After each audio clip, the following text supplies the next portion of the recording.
పవన్ కళ్యాణ్. ఆ పేరు వింటేనే మాకు జోష్ ఇస్తుంది.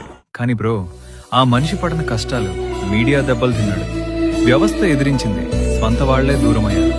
అప్పుడు చాలా మంది అన్నారు పవన్ రాజకీయాల్లో నెగ్గడు, వదిలేస్తాడు. కానీ అతను వదలలేదు. 2014 మార్చి 14 పవన్ కళ్యాణ్ ముందుకొచ్చి ఒక మాట చెప్పాడు. నేను జనసేన పార్టీని స్థాపిస్తున్నాను. అది కేవలం పార్టీ పుట్టుక కాదు బ్రో, అది ఒక సామాన్య మనిషి కోసం ఒక యోధుడు లేచి నిల్చున్న రోజు, కోట్ల మంది గుండెల్లో ఆశ పుట్టిన రోజు. 2019 ఎన్నికల్లో పార్టీ ఓడిపోయింది. మళ్లీ అందరూ అన్నారు ఇక అయిపోయింది. కానీ పవన్ కళ్యాణ్ ఆగలేదు. ప్రజల మధ్యకు వెళ్లాడు, అన్యాయాలకు గలమెత్తాడు, ఒంటరిగా నిల్చున్నాడు.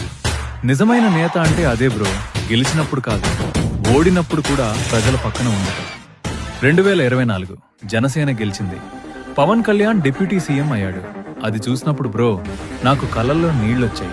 ఎందుకంటే ఆ గెలుపు వెనక ఎన్నో సంవత్సరాల కష్టం ఉంది, ఎన్నో అవమానాలున్నాయి, ఎన్నో రాత్రులున్నాయి. కానీ ఆ మనిషి వదల్లేదు.